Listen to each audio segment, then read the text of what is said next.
तो ओळखीचा कोण आहे? हां त्याची त्याची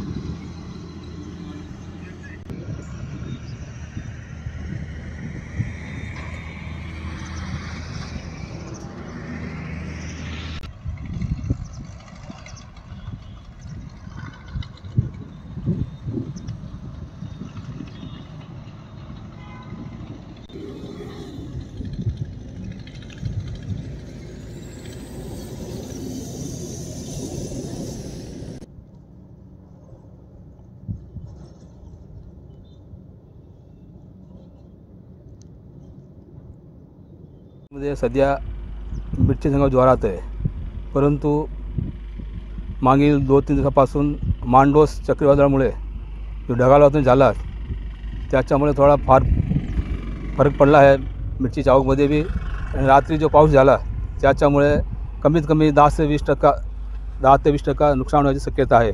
मिरची काळू पडून जाते। आता आम्ही सर्व माल टाकून ठेवला आहे, तर आमच्या बी नुकसान आहे, मजुरी नुकसान आहे, मजूर भेटत नाही। आणि मिरची बी ढगाळ वातावरणामुळे बी मिरची नुकसान होतो, काळी पडून जाते, कुडा पडून जातो मिरचीमध्ये। सध्या मिरचीची आवक कमी आहे, त्याच्यामुळे शेतकरी भाव चांगला भेटतो आहे। लेकिन वातावरणामुळे हर 8-10 दिवसानंतर ढगाळ वातावरण नंदुरबारमध्ये येतो, त्याच्यामुळे यावर्षी फार फरक पडलेला आहे मिरचीमध्ये। व्यापारी बी हवालदिल झाला आहे आणि शेतकरीला बी भाव चांगला भेटतो, पण त्याचे उत्पन्न कमी झालेलं आहे। काल झालेला अवकाळी पाऊस याची पूर्वसूचना हवामान खात्याने साधारणतः 3 ते 4 दिवस अगोदरच वेगवेगळ्या वृत्तपत्रातून असेल किंवा याच्यातून बाजार समितीला तसेच संपूर्ण तालुक्यात जिल्ह्यात प्रसिद्ध झाली होती। त्या अनुषंगाने शेतकऱ्यांचा माल हा फार कमी बाजार समितीत विक्रीस आलेला होता, त्यातल्या त्यात मिरचीचा। परंतु बाजार समितीच्या आवारात जवळपास 25 ते 30 पथाऱ्यांमध्ये जो माल पडून आहे हा साधारणतः 25,000 क्विंटल मिरची ही वाळत घातलेली आहे। ही आजच्या तारखेला जरी आपण त्याचं हे केलं तरी तो जवळपास 12 ते 15 करोडची मिरची आहे।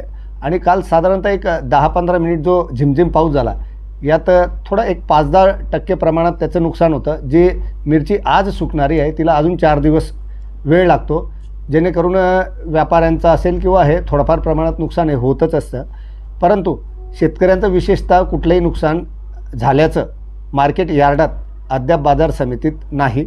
आणि आवक पण कालची आवक जर आपण बघितली तर काल आवक आलेली नाही, आज आवक आलेली आहे, त्याचा लिलाव पण झालेला आहे। म्हणून विशेष असं अधिकृत नुकसान झाल्याची आकडेवारी बाजार समितीकडे उपलब्ध नाही।